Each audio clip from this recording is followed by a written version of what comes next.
Hey everybody, this is Rydo, and today we're looking at Trine 2 Complete Story is the name subtitle of it. I assume at some point there was a Trine 2 without Complete Story. Now I have a little confession to make in that I started to record this series, and because it was Trine 2 Complete Story, that created a bug that didn't actually record the files.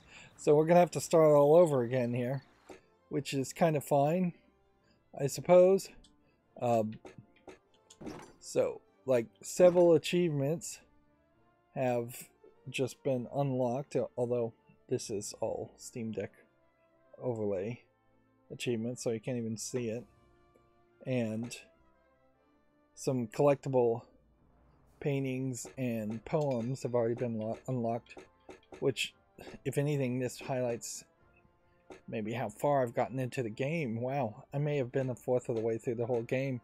It seems like it's not that super long as a game.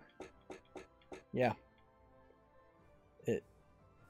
I literally had done 3 of 12 levels, which that means a few things to me. Well, it does say turn page, and then it says, is that supposed to be the Y button? Alright, so it's not quite 12, it's 16, 17 levels. So yeah, turned on the subtitles, didn't change anything there. Turned down the music. The music is a little bit too jolly by its default, so I turned it way down. And then there is co-op in this game. This is a 20-year-old game though, so like doing online co-op's unlikely to happen. Funny thing, if you try to click into this menu with a controller, you have to use the mouse instead. But I didn't change any of that. You can see the network settings here. Options are ridiculously slow, with a LAN connection being a whopping 10 megabytes, whereas most Ethernet connections would these days be 1,000 megabits, not megabytes, megabits per second, with potentially an option even to get up to 2,500 megabits per second on a computer, if you have a gaming computer. And this is a fairly old game in general too, because it has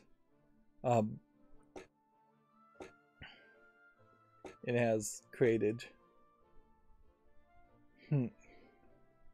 how am I gonna do this? I think I'll just have to start over. Let's see, we don't want the latest save, so we'll start with the story begins, and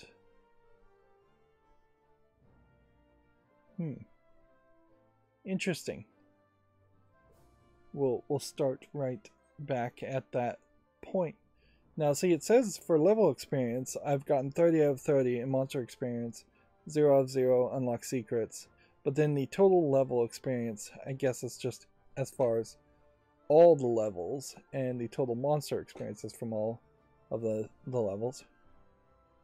So we'll start with that. Once upon a time, there were 3 valiant heroes chosen by a magical This is a sequel to Trine 1. The Trine. Eventually, I think Trine 3 was the one that people really didn't like because it tried to go 3D, whereas Trine, the other Trine games, 4 and 5, I believe, it might be Trine 4, not Trine 3,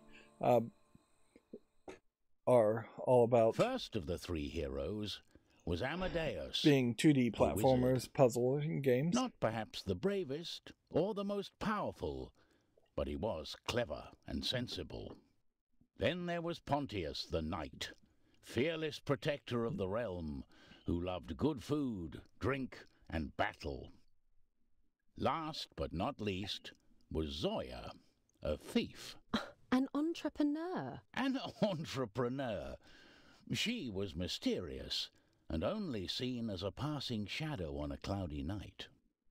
So, take note, you're not getting the voiceover subtitles, so the entrepreneur comment would have just not been heard if you actually were deaf and couldn't hear. I'm not sure the first game had voice acting, Amadeus but the Wizard was asleep having in his a little bit cottage. of that in between It each was a levels place where he could study is his nice. fireball spell, hidden from the scornful eye of his wife. For a 20-year-old game that maybe has been updated with slightly better graphics since then, this looks really, really good, particularly zoomed in this tutorial mode. Turn it off. I'm sleeping here. What is it? Who's there? You know what, though? If I play the game levels a second time, I won't really be showing where the collectibles are, will I? So I kind of need to make a new save spot, don't I? Because almost certainly there would be some kind of collectible here that on all this. The path ahead was blocked, but this Yeah, wouldn't. this isn't gonna work. Let's see. Exit to the main menu. Let's see. Single player. And then X to change a save slot to new save slot. And then we'll play there. Once upon a And we'll go and skip the cutscene. first,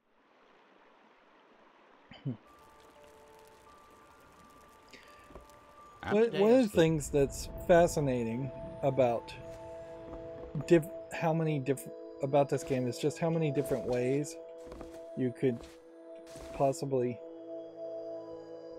make this game actually work. See, this looks like this would be an energy orb, but it actually isn't. Because when we get to 3 characters after this tutorial section,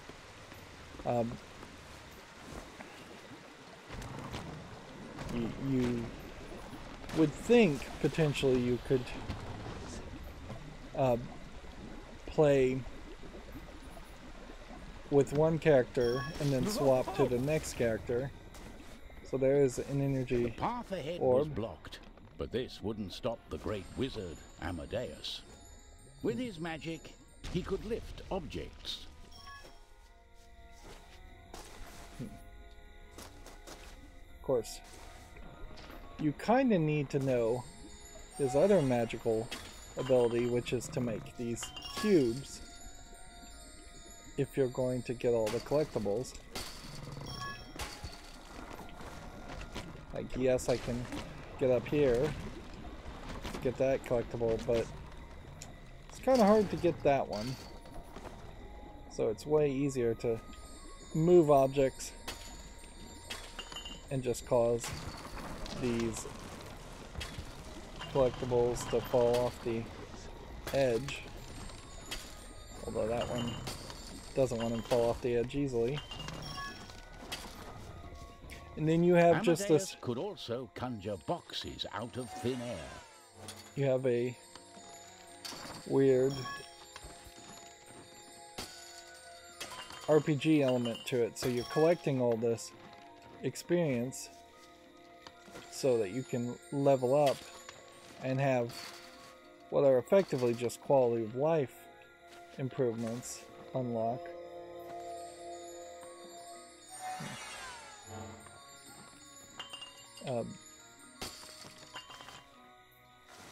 Eventually you can have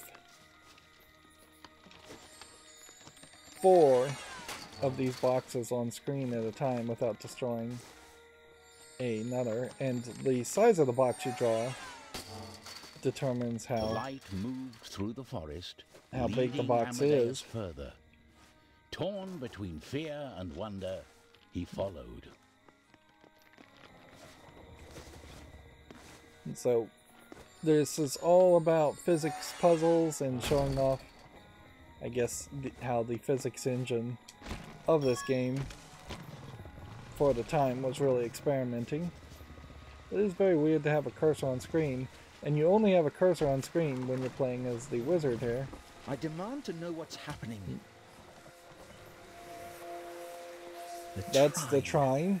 We don't really know a lot about it, but it does seem to teleport people together and bring these three heroes together. Amadeus, get your things. We need to save the kingdom. What? Oh, this won't do at all, Pontius. I've children waiting for me to come home. I can't leave. But your magics are needed. The kingdom is in danger. In the first Trine game, the wizard was really just trying to get his fireball spell and learn how to do a simplistic spell like fireball. How did you end up here? Let me tell you. Whereas now he seems like he actually is much more competent a character. Out that evening, for there was trouble on the peasant farms. So now we have our shield warrior character, who has a sword and a hammer, Behind this devilry. I'll find him and he is just teach him a our lesson fight with my character. sword. And as far as I can recall in Trine 1, you didn't really use him. He definitely felt like a second-class citizen, but of the three characters, he was the one you would use pretty much the least, or only use in a few boss fights. But I think they really improved it in the second game. There'll be pumpkin pie for dinner tonight. By having more enemies and goblins show up, but saw no one there. Throughout the levels. The nasties must have fled at the sight of me.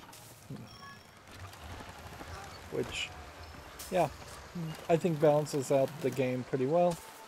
But we can show, or pretty much tell, that the game is not super long. Oh!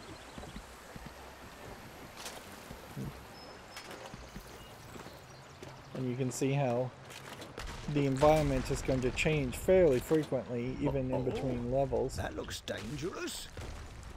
So you're supposed to avoid just rocks falling on your head as you walk by. And they're going to give you a boss fight against magical vines. Blasted weeds. I'll show you what for. You're I'm just supposed to Pontius the Brave. kind of just Or I fight won't fall in a battle until with dandelions. the Trine takes you. Which means you don't really get back to this fight until later, if you get back to it at all. Pontius had never understood what exactly the Trine did, but he knew that the artifact was there to help. And so It's an Pontius interesting felt shaped happy. figure. He couldn't think of a better quest than I saving wouldn't his like kingdom. describe it as anything Late different. that night, Zoya was It's not just like a in the shadows, simplistic spear or hidden from the medallion shimmering or moonlight. shield or wand. Now we have our thief character in the tutorial. She has instead arrow shooting and a grapple that we'll see later, and she jumps the most. So she is almost certainly the character you want to play as most of the time, but you will run into a situation where it's not quite worth it to swap to her just because she might get you a foot or two more height in your jumps. Zoya passed through the town as quietly as a whisper.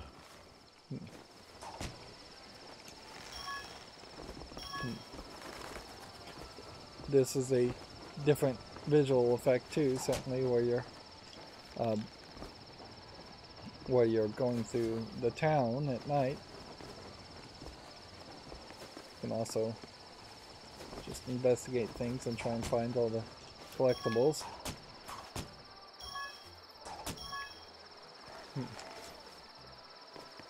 Or you can just fall to the ground and take a secondary path, if that is your desire. Grapple basically seems like it works. Those thorny vines are taking over the town. The more we chop, the more they grow. A flower swallowed my axe. Our studies show that these plants are definitely enchanted. It's Interesting. a simple matter of removing the magic. I don't feel like should find you some would hear heroes. this unless you I hear they're good got at up to this sort of section, thing. and I didn't get up to the section the first time I played. Yeah.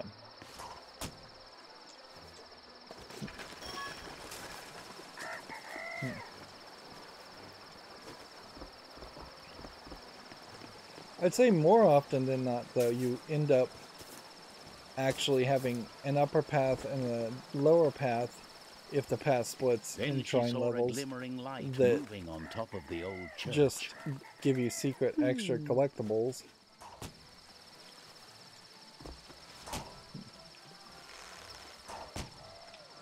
Then you have these like experience orbs that can't break the window, and they almost seem like they appear after you swing past them, but I suspect what really happens, there's a clock, is that they are just somewhat difficult to see. So, now 30 out of 50 is actually the number of levels you need to level up, not particularly the number of experience orbs actually in the game, in a specific level. Convenient. What are you doing here in the middle of the night? Not back to your old tricks and thievery. Oh, there's a perfectly good explanation for this. Tell me, where are we going? We don't really know yet. Something strange is going on. A new venture. Shall we go then? So I think I got So all the Trine collectibles had there. come for the heroes, and the That- adventure the second was ready time? to begin. Amadeus worried for his family, while Pontius looked forward to their new quest. Zoya, of course, imagined what fabulous treasure they might find. So one of the things here, certainly when playing Trine 2, is that you're going to benefit from the tricks you learned in Trine 1. And Trine 1, as a game itself, I don't think was that long, so it kind of would make some sense to play Trine 1 and Trine 2 back to back. But since we're up to like Trine 5 now, doing a 5-game marathon may be asking a little too much. And your enjoyment is going to heavily depend on just how much you enjoy the platforming and the puzzle solving. So, instead of having 3 characters on screen at all time, you swap magically between them, which means, for the most part, he can make a box for her or him to stand on, but all she can really do is jump and shoot arrows, and the arrows don't interact to start off with, and all he can do is swing his axe and break the box. Where are we? Where did the Trine bring us? Let's take a look around to find out.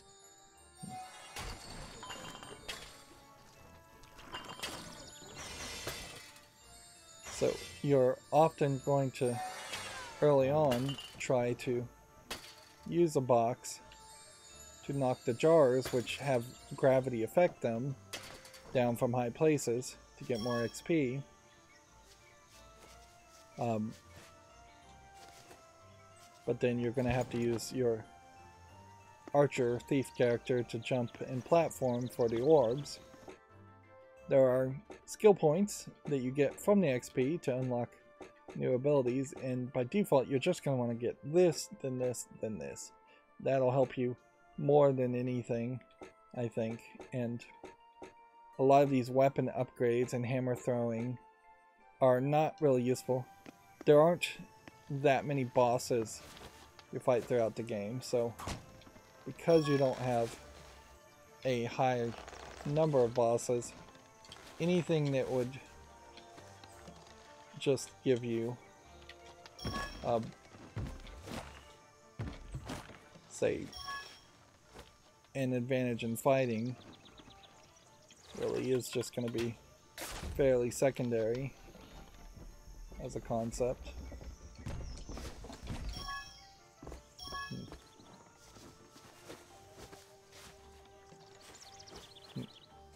So here's an early puzzle.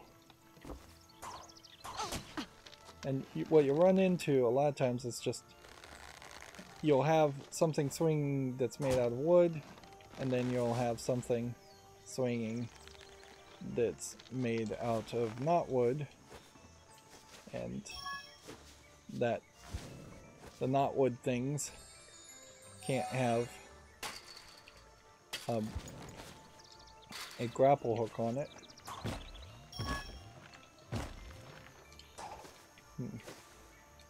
So I can't grapple that. I could grapple this. But you have limited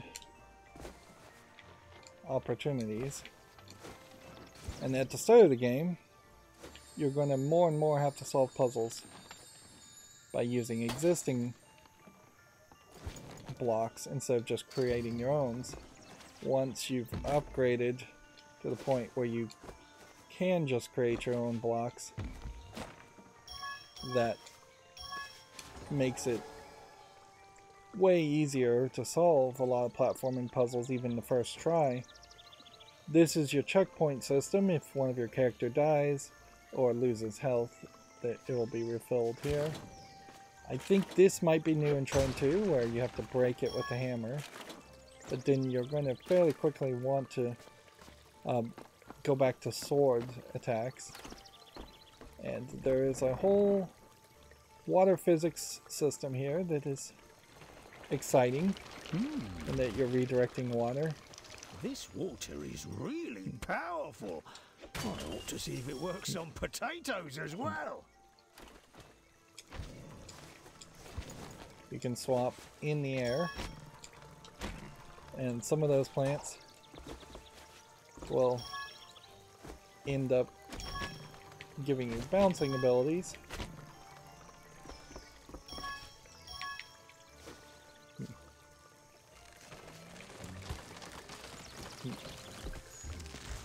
If you're just trying to speedrun the whole game, it may feel a little slow. So, here you have another section. So, with our limited resources at the beginning, how do we get the water to flow? We just grab a box and hope we can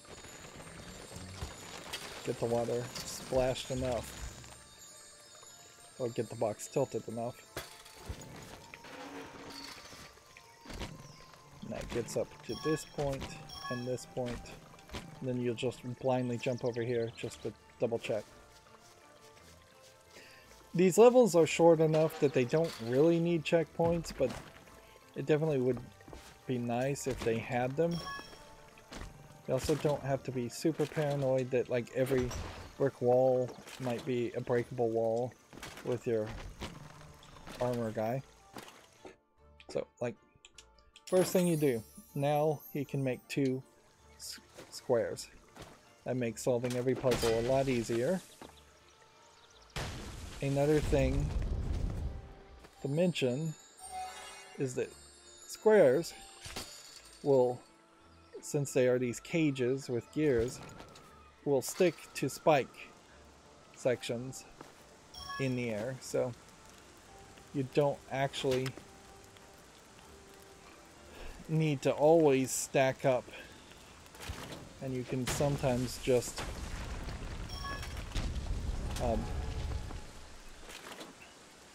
you don't need to make stairs from the ground upward. A lot of times there will be spikes on the side of the wall that you can just put a cube on and jump to. So far, this is basically what I remember from Trine 1. A lot of platforming, a lot of that.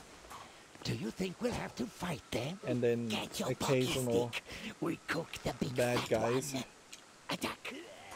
They're giving you a hint Charge! to play as this guy. It's a little too many hits that are needed to fight them.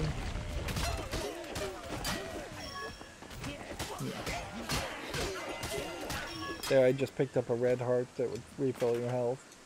Is this what we're here for? Slaying goblins? A simple, straightforward quest. I like it. I don't. But yeah, by introducing the goblin fights, it really makes that character much more of an important character. And here we have a weight puzzle. This part is connected to this part by rope, so yeah. So here's your real split. If you've been playing the game well, you can make a box and just position it there for a platform. And then you can take another box and you can position it there. And with a little bit of hope, that should be enough to get you to these extra sections. But what also wouldn't hurt is if you can stand on this edge and bring the box and yourself over for a third box. Obviously, if you came back to this level, once you level up some more, there's another heart that will refill your health. Although, I'm not sure on the level of difficulty I have it set on, you really need health that much. And now we have a plant that shoots at you with a couple of options here. You could have put the box here like that, or you can use the archery to try and break it. I don't think you actually could have used archery. Or you can do that. Or block with the shield, which is what it's actually telling you to do. But there's another spike wall here, which tells me that there's actually something of interest.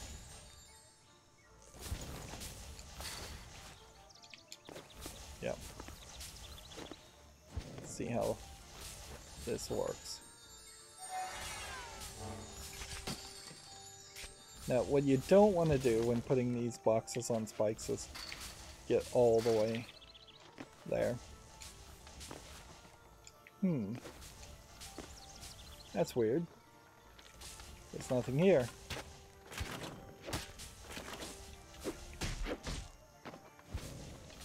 I haven't been up here.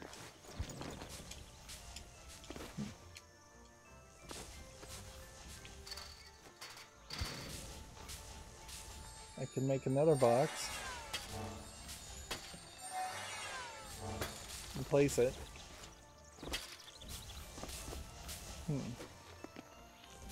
Well, I made 2 boxes in a row and it destroyed one that was on the spikes. So it feels like maybe there was something collectible there that I was supposed to get, or that would have been collectible there and they just ran out of collectibles to give away. Or maybe, even though I changed the save spot, I still am collecting something else.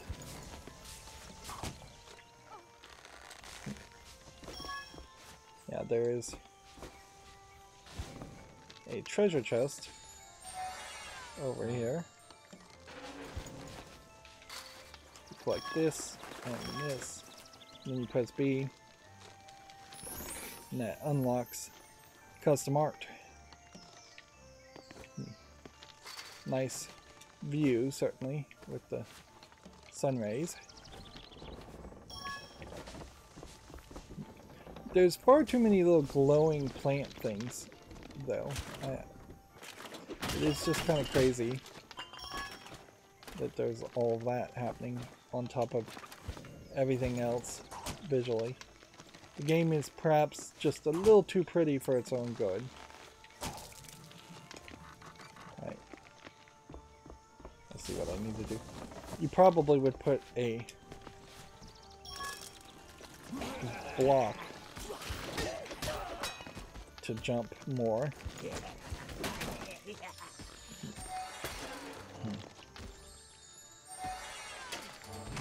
Let's make a nice platform here. Try and get everything. And I fell in the spikes. And I'm gonna pause the recording, so I'll be right back. Sorry about that. So, we kill the character. So now we need to go back and reset. Bring back our character. Where is it? Way over here. And refill the health.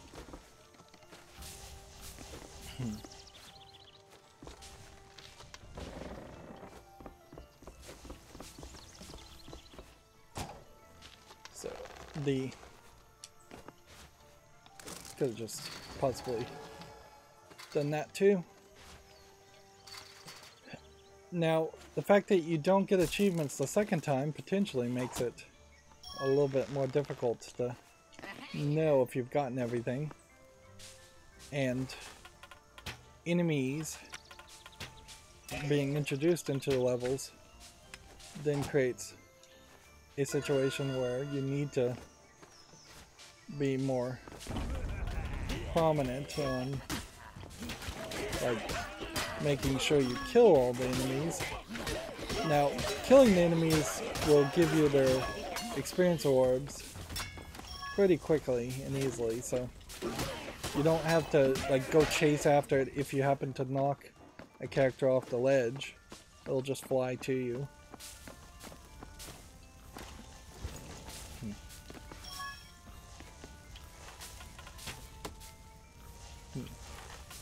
And our hammer guy will eventually have a hammer throwing ability, but he doesn't at the moment, so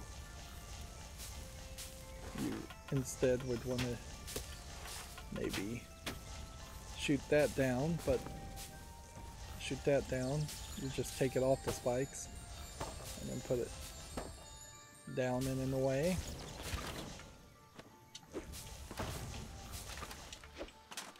It's not quite high enough, even at a pinnacle of a jump, to hit that.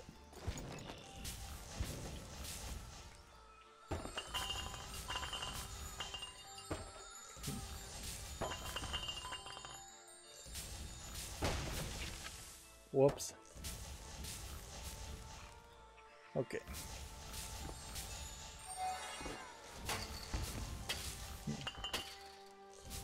We're getting all tutorial stuff. Now there was an option in here that sounded like it would be kind of annoying as far as hints. It's not actually in the menu, is it? Maybe it's under current game setup. Yeah. I have no idea what changing the difficulty would really do. If anything, it's probably just if you played on easy, you'd kill the goblins faster and deal more damage. If you played on hard, you'd deal less damage. But then you have a puzzle hint delay of 2 minutes, 5 minutes, and never. And if you are just getting annoyed by hints because you're trying to find all the collectibles, you might want to bring it up to 5 minutes or never. As far as levitation, by default, you can't levitate any players, yourself or others. There's a hardcore mode, and apparently there's a character mode of classic or unlimited, which, yeah, I don't know what the unlimited would be other than maybe just a different outfit. It's one more collectible to collect, one more checkpoint. And here you have assistance so that you can collect even more collectibles. You really don't need to actually put a box when you can just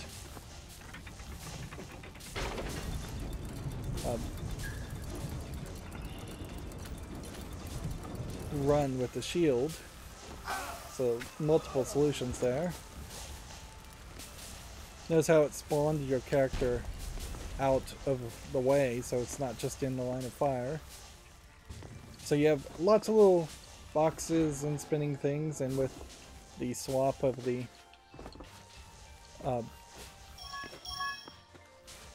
with the switch being switched, that helps you even more. Also, we're ready to level up, so let's see if we can.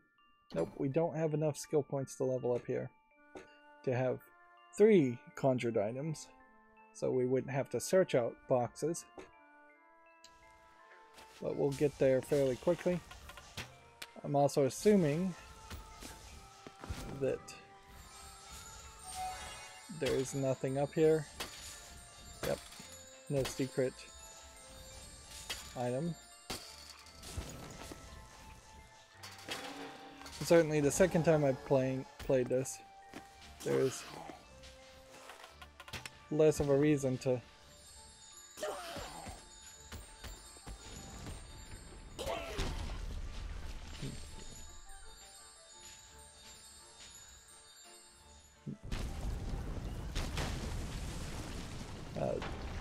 to see the tutorial. That's what I was trying to say there.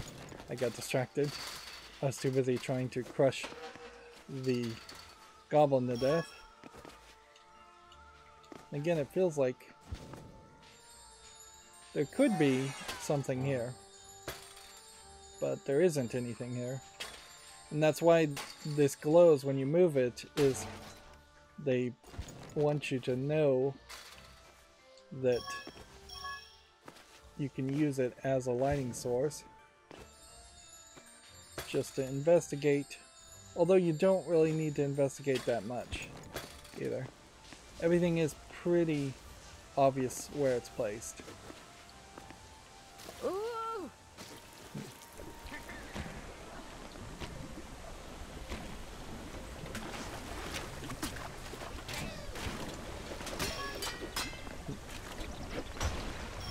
This is the first spot where it started to get a little hairy, I would say. You have this bubble, and then from the bubble you swing back here, and then you gotta kind of make sure there's nothing else over here. I don't think there is.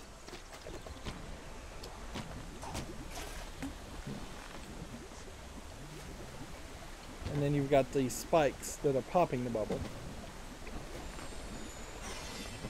So, move, just come over on some flat ground, make a box, put the box up, and then that knocks the bubbles to the side, avoiding the spikes and not popping them. Which, if all you cared about was just getting up, you could then jump from this point, jump on the edge of the box and make it to the second chest. But if you're trying to collect all the collectibles, then you just ride it all the way up. Except for, noticeably, the bubble eventually does want to pop, depending on how much you've ridden it or how high it is. A This poem. is Curious. My sister is beautiful, charming and bold. I love her so much. We are 8 years old. so you get these simplistic fairy tales poems that I think are hinting towards major characters of some sort. I wouldn't be surprised if maybe we get a revelation that the Trine had made a group of 3 characters, heroes That's a before, funny-looking rock. and Why, it's a huge snail enjoying Then a they- shower. opted, the first group of 3 characters failed, and so this group of 3 characters that were from Trine 1 are the second team, or maybe there's been multiple teams. Once you get planks, this idea will become a lot easier. to flow water at an angle. So we grew a big cabbage and the snail She has a crawls healthy away. appetite, that one. It was a real snail though, and visually I don't know if it fully made that obvious. Like, I wouldn't have been really surprised if it was just a statue of a snail and then there was some other more complicated solution to defeating or getting past the statue.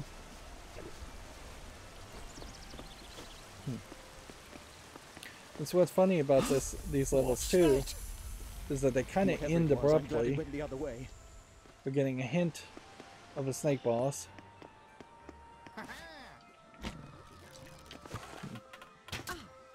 The draw timing of your archer is too slow to rely on it to take out enemies in most cases. Right. The trick here, as it is that you get to extra height. And some of this platforming can become fairly janky.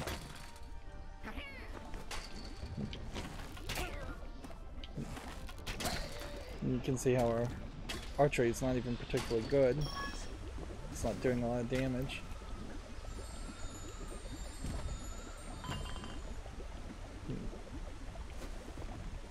Okay.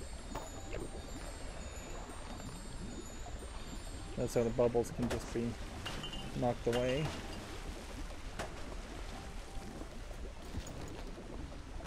So the trick here is you gotta break this, move this out of the way to just get more platforms. It's not like the swamp down here is dangerous though. There was a collectible under the bottom there that I guess would have been pretty easy to miss.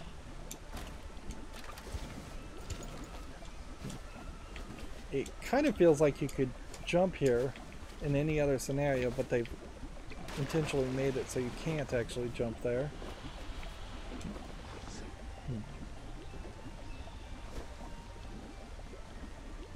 And you'll eventually find in these levers that it would be nice if they had two types of levers. One that had kind of a timer on it, and one that had a permanent indication on it. It's far too much in the background though. It's dark, it's not glowing. I'm more interested in seeing the angel lady on the horse in the background, which is actually just set dressing and decoration, than I am actually focused on the switch here.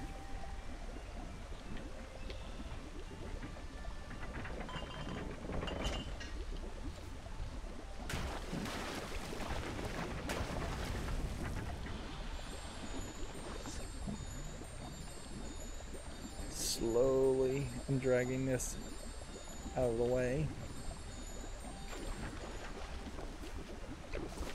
It's wedged in there.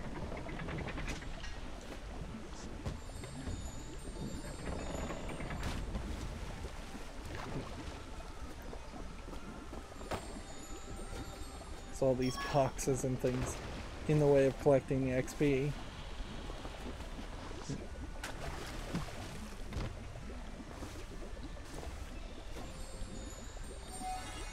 So,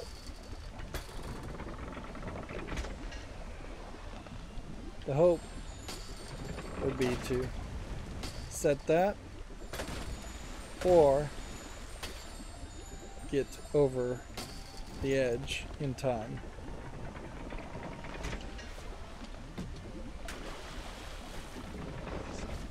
Which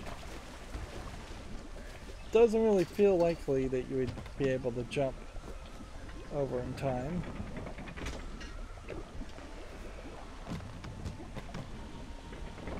Yeah. So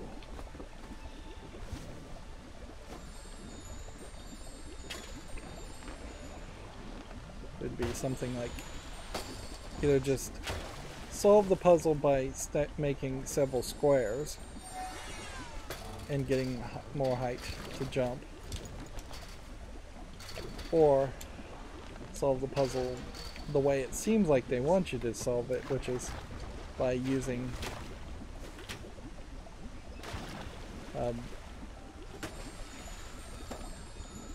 using the lever and possibly wedging cubes under the lever after a while.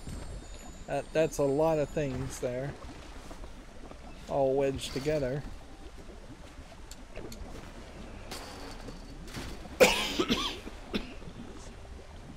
Now, there isn't other options, though.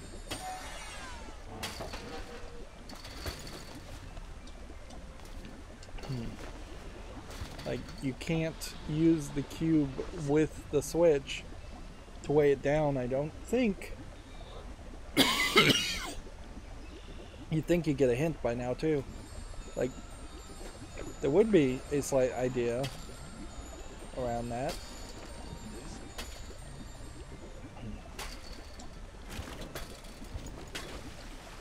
You could potentially try to nudge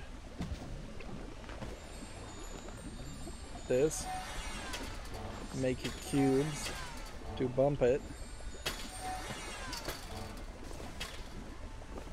but that would definitely be difficult to pull off. The bridge ahead did not stay up for very long. Zoya looked around at the logs and boxes lying about. Why not try and wedge them under the bridge? So that's the way they want you to solve it, is to wedge things under the bridge.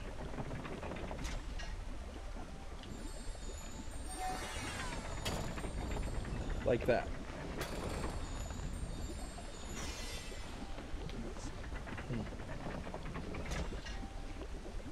The cursor does stay in the same place.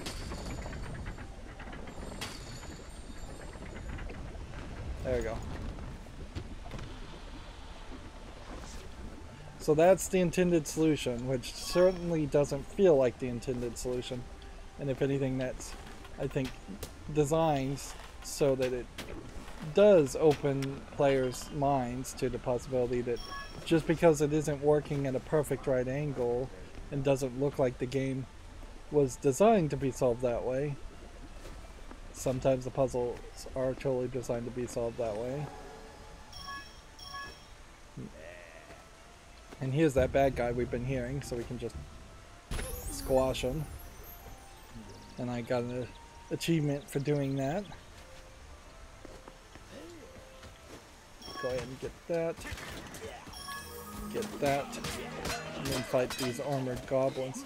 It's kind of funny, you start with the armored goblins, and then in the next level you're fighting stronger but unarmored goblins.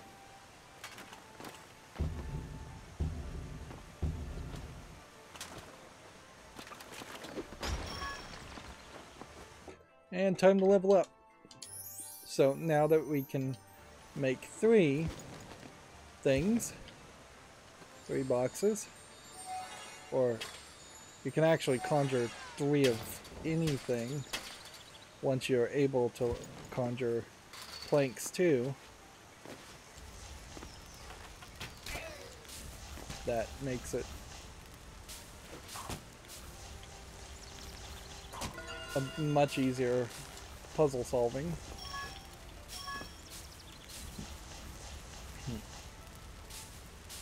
So we grab this and start it rolling, and then we just roll, and this avoids the entire section there. But we can't actually avoid the entire section there because we want that collectible. So we put a square here, and then we jump back, and then we're here, And then you do this trick quite a bit. So there's another place where your experience will vary wildly based on just how used to platforming you are, and in particular how used to platforming in Trine 1 you became. You can see a major fight happening here.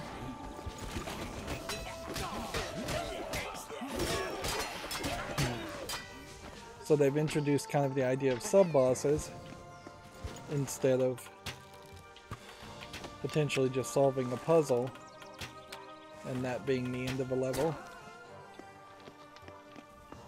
You see, that energy orb dropped by him will just fly to me eventually. While we wait for it to do that, we'll make a box.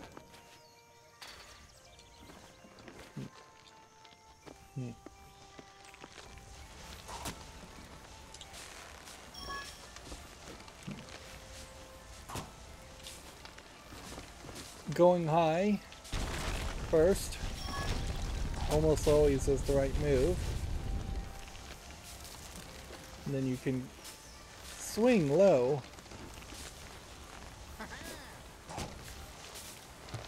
if necessary.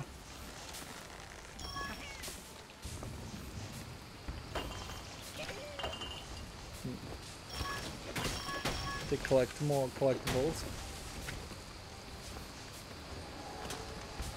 And see, I think that just worked Is that the wind blowing? really, really well for me. No, it's the air coming from those pipes.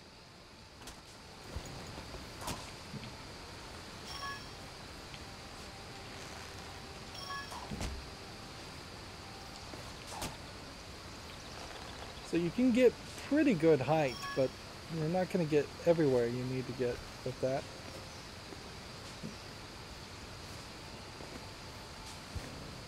So what we're looking to do, I think,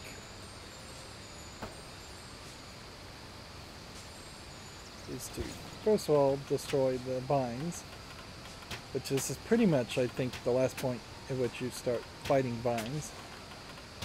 And you'd have to actually get kind of accurate at that. And then now we have this new puzzle that I don't believe was in Trine 1, where you connect pipes and redirect the flow of air. That being said, I'm not leveled up enough to make something that would fling me up higher.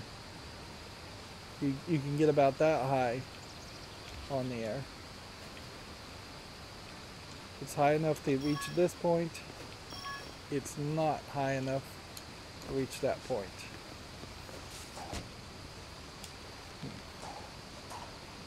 So,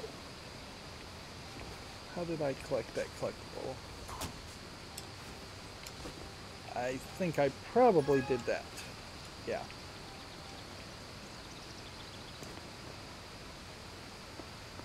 And I think that's it for this level. Oh, what a jolly looking place. Maybe not. Maybe we actually do have a boss fight. Yeah, we do.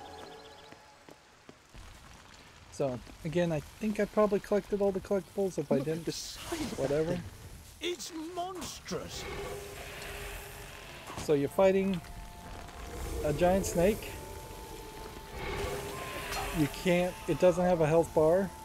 It just kills you on bite. And eventually these guys will start spawning too.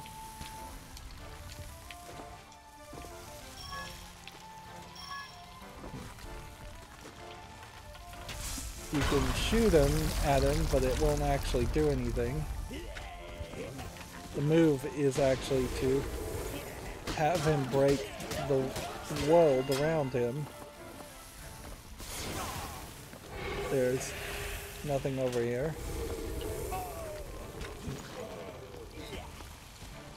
And there's really no reason to not go back and refill your health.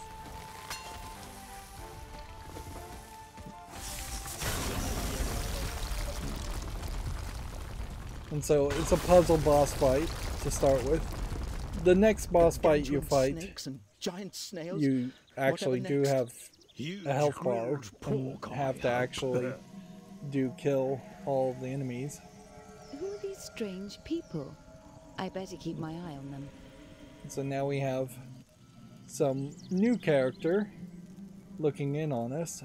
We've had the goblins talking about us. We've seen new characters talking to us. Where they had encountered goblins and enormous creatures. After facing the perils of the forlorn ruins, they came to a great big steaming swamp. However, they were unaware that someone was now following their journey with great interest. So, yeah, doing the tutorial level and doing the first actual story level takes about an hour, even if you know everything and you're doing it a second time, and even if you're warmed up and actually way better at platforming the second time through. So we'll have hour-long episodes. It won't be the longest of series since there's only about 16 levels, unless they introduce some idea of like reversed or hardcore versions of levels with more enemies or fewer platforms. And so yeah, I don't think I have much else to say the second time around. That's going to be it for this recording. As always, I ask you to like, share, subscribe, comment, and watch every second of my videos. If you want to support me further, there's some links down below in the description box. Thank you for watching. Have a good evening.